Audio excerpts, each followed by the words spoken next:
Is your negative self-talk sabotaging your dreams? Is the subconscious thoughts that you have in your mind that you're defaulting to every time ruining your chances of achieving your success? Well, welcome to the three, where I talk about three things that are on my mind about entrepreneurship and personal branding. So let's jump right into it. The first thing I want to talk about is negative self-talk. And this is a personal experience that I want to share with you because this is the journey I am currently going through and try to rewire my brain so that I will suppress or eliminate the defaults that I get into about negative self-talk that has been built over time that I believe has held me back in truly achieving my dreams. And what do I mean by that? Well, this is something that I have been learning from a lot of people, especially Joe Dispenza. If you don't know who he is, look him up. Who talks about the fact that we are what we think. And you don't realize how much of default programming we rely on 95% of the time when we are thinking, we are by ourselves and lost in our thoughts. What thoughts default immediately? Well, I realized for me, especially the season that I'm going through, it was defaulting to negative self-talk. And even though I'm a very ambitious person, I am a very driven person, one of the traits that I pride myself in is perseverance. I have grit, I have perseverance, I can will myself to anything. I realized that I have been working extremely hard and yet I am not seeing the results of my work. And every time I feel like, okay, I am not doing enough, my default is to go do more. But then I am still not seeing the results. So I started really exploring, okay, what am I doing wrong here? And then I realized that it may be that subconsciously, I don't really believe that what I'm doing is going to work, or that I have filled my mind and my thoughts with negative self-thought that I am blocking the things that I am working for from really materializing or from coming to me. I'm blocking, pretty much making it hard for God to send me the things that I am working so hard to achieve because I do not have self-belief. I don't believe that it will happen, or I am being consumed by what I don't have versus what I already have.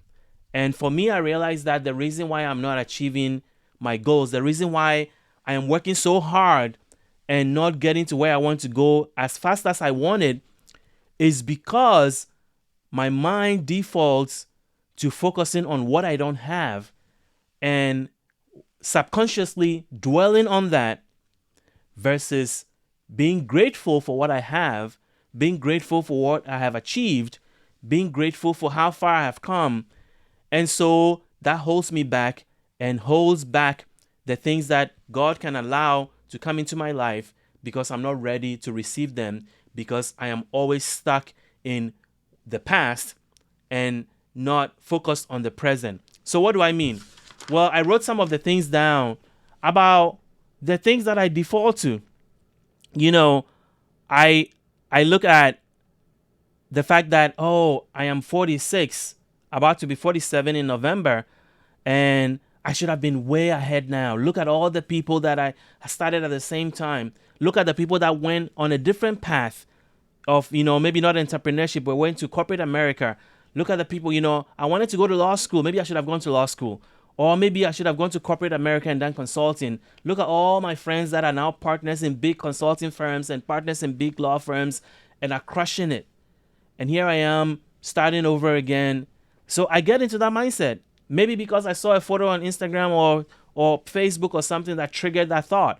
But it's a default thought. Maybe I'm thinking, poor me, I'm struggling. I shouldn't be struggling by now. Or why is life so hard? Why is it taking so long? Look at how others can get everything so effortlessly, and it takes me so long to achieve the same level of productivity that other people can just spit out in a few days? Or why is it that some people do things and it just works effortlessly and I have to take so long to achieve the same results? Or why I'm a failure? Why are things so hard for me and my family during this season? Is my family judging me for, putting them through this season of tightness? You know what I mean? And on and on and on. But this is not like things that I am actively thinking about, but it's like sensory things that are triggering these thoughts, that maybe I may be home with my family and then I'm feeling this way, that they're judging me, and so then my mind goes there. Or I may be looking online on something, or I might be around successful people and then my mind goes there. So it's not like actively that I'm feeling this way. I am happy for people who are successful, but my subconscious is telling me things that are occupying my mind. And so what is the solution? Well, what I've started doing is reprogramming that, catching myself every time I get to that mood. And so the first thing is to identify the emotions that I feel when those thoughts happen, and catching myself and rewiring that conversation and going back to gratitude, looking at the things that I have achieved so far, how far I have come. God has opened doors for me that only God can open. And even during this season of this where I feel like everything is tight financially and all that, God has never left me or my family wanting. He's provided at the right time. It may not be the time that I wanted, but at the right time, God is on time. So why am I worrying? Why am I not celebrating that? Look at the progress I've made. I have built a new business very quickly, a very credible business, and the future is bright. Why am I not celebrating that? And God has brought people into my life that only He can, by just putting me in situations where it opens the door for me to access the right people that I need during this season of my life. Why am I not celebrating that? So I am rewiring my mind, rewiring my thoughts, and catching myself when I go into that negative self-talk subconsciously, and making sure that I rewire it and get into positivity. And sometimes I solve that problem by listening to positive things, by listening to certain people that I follow online that share the same methodology. But the biggest shift, the biggest mindset shifts that I've had is that everything that is happening for me, and is happening to benefit me if I am ready to stay in that positive mindset. So now, even when adversity hits, if something happens that I don't prefer, if something happens that I didn't expect, I immediately go back to, okay, this is happening for me. There must be something good in this. And so I should focus on trying to identify what the good is. Previously, I would go into, oh my God, here we go again. Why am I always the one having to struggle for everything? Why is God doing this to me? Why is God allowing this to happen to me? Why do I have to why is it so hard for me to achieve anything that I need to achieve? And other people, it looks so easy or effortlessly, or they don't have it as hard as I do. I have canceled all that. Now I am in the mindset of everything that is happening for me.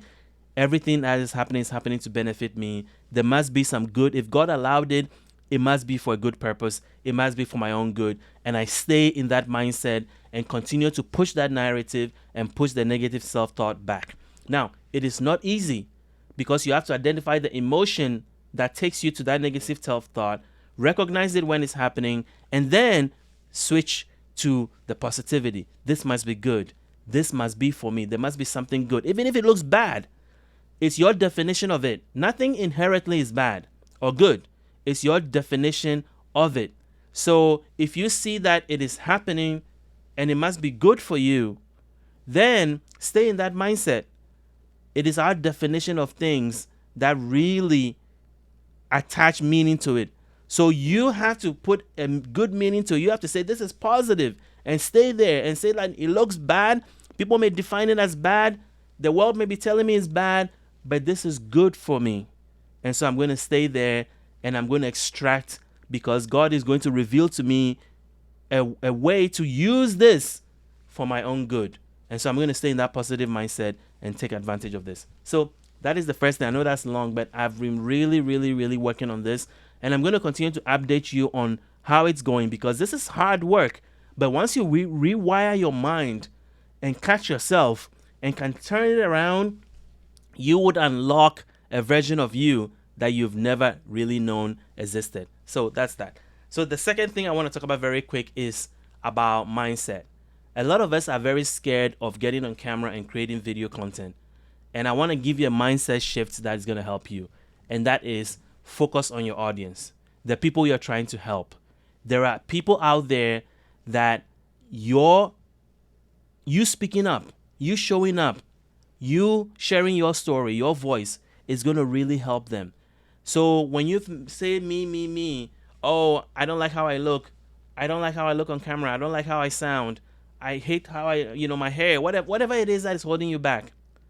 Focus on the people that you can help. That is going to really be a game changer to help you show up for those people, because there's somebody whose life you can change today by being bold and confident and showing up and sharing your truth and sharing your story. And then the third thing I want to share today is about entrepreneurship.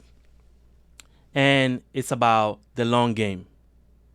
What long game are you playing right now? What are you doing that you have a 2-3 year horizon for? For me, it's building my YouTube channel. My goal is to get to 100,000 subscribers at some point. Right now, I'm at like 1,500 subscribers. But I know I can get there to 100,000 subscribers. Why is that important? Because over time, I want to have a powerful personal brand. I want to be able to have a large platform. So even though I'm not where I want to be, I have a longer time frame. So I'm putting in the work. So I'm asking you, what are you working on right now that has a 2-3 year horizon, and that you're willing to work on it consistently and not see any result right now, but know that over time, it's all going to compound? I want to hear from you. Comment in the comment section below. So until the next time, thank you for watching.